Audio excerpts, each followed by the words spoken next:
Assalamualaikum warahmatullahi wabarakatuh.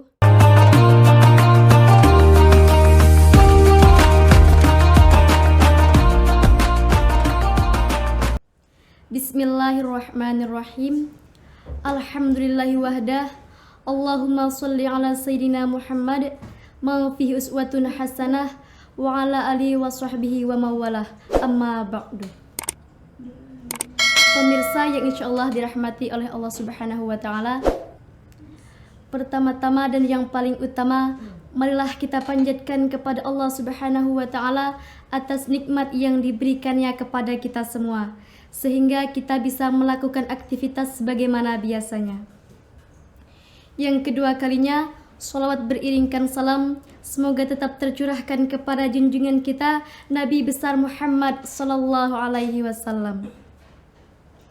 Baiklah, langsung saja saya akan menyampaikan sebuah kultum yang berjudul Al-Quran dalam Merancang Bangun Masa Depan Peradaban Manusia, dengan rujukan surah Yunus ayat 57. Bismillahirrahmanirrahim. Ya ayyuhan nasu qad ja'atkum mau'izatum min rabbikum wa shifaa'un lima fis suduri wa hudaw wa rahmatul lil mu'minin. Yang artinya, hai manusia, sesungguhnya telah datang kepadamu pelajaran dari Tuhanmu dan penyembuh bagi penyakit yang berada dalam dada dan petunjuk serta rahmat bagi orang-orang yang beriman. Ayat tersebut dalam ilmu balaghah termasuk kalam khobari au ingkari, yang menegaskan sekaligus menjelaskan bahwa sungguh telah datang kepadamu Al-Quran yang menunjukkan kepada jalan yang lurus dan mengeluarkanmu dari kegelapan. Secara terminologi, Al-Quran merupakan firman Allah yang diturunkan kepada Nabi Muhammad melalui wasilah malaikat Jibril, yang salah satu fungsinya adalah hudal linnas, petunjuk bagi seluruh umat manusia.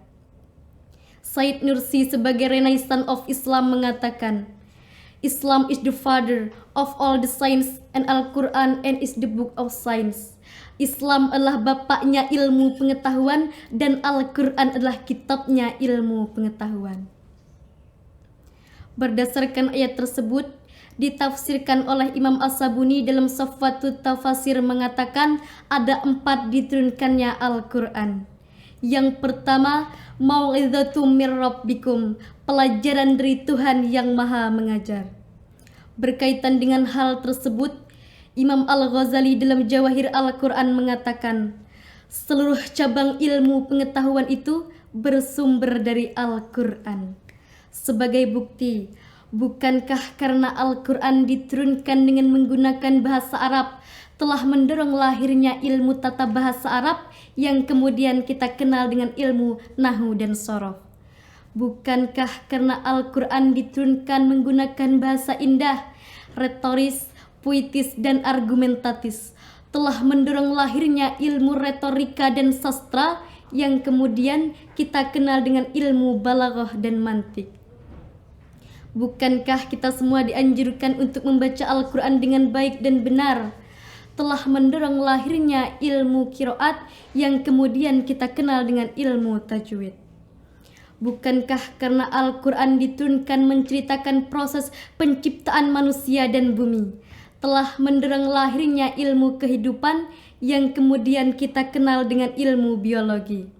Dan bukankah karena Al-Quran diturunkan menceritakan karakteristik dan seluk-beluk masyarakat terdahulu telah mendorong lahirnya ilmu kemasyarakatan yang kemudian kita kenal dengan ilmu sosiologi? Seorang ilmuwan besar mengatakan, agama tanpa ilmu itu pincang dan ilmu tanpa agama itu buta. Oleh karena itu, seluruh cabang ilmu pengetahuan itu bersumber dari Al-Quranul Karim. Yang kedua, syifa'ul lima fis sudur. Al-Quran itu obat penyakit batin. Kenapa Al-Quran sebagai obat penyakit batin bukan penyakit zohir? Karena penyakit zohir memang berbahaya jika tidak diobati, tapi jauh lebih berbahaya jika kita punya penyakit tapi tidak diobati. Oleh karena itu, penyakit asma, jantung, tumor memang berbahaya. Tapi penyakit sombong, iri hati, dengki, dan frustasi menghalalkan berbagai macam cara untuk mendapatkan prioritas jauh lebih berbahaya dan dapat merusak tatanan kehidupan kemasyarakatan.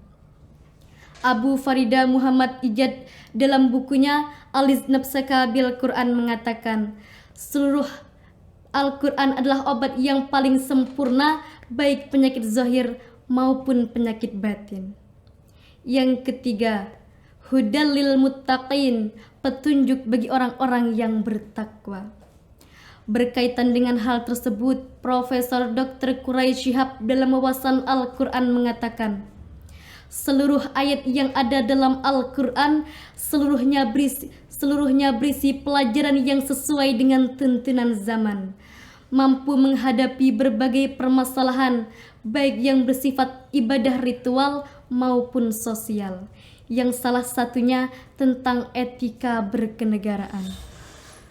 Siapapun dia, dari manapun dia datang, dan apapun warna kulitnya, kalau sudah menjadikan Al-Quran sebagai petunjuk hidup, kemanapun kaki melangkah pasti membawa berkah.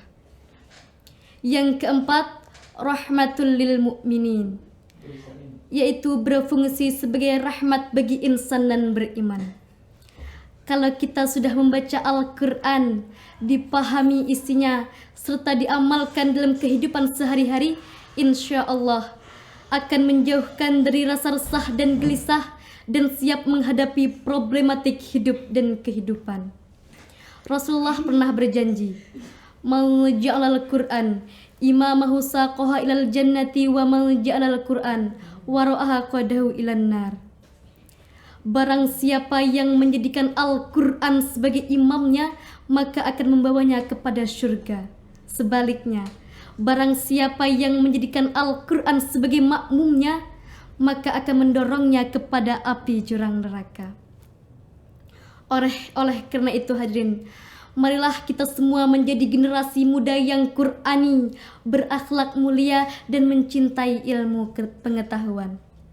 Dari kesimpulan di atas dapat kita tarik kesimpulan bahwa yang pertama, jadikanlah Al-Quran sebagai pedoman dan petunjuk hidup dalam kehidupan sehari-hari. Al-Quran berfungsi sebagai pelajaran, obat, petunjuk serta rahmat dalam merancang bangunan masa depan peradaban manusia. Mungkin hanya inilah yang dapat saya sampaikan.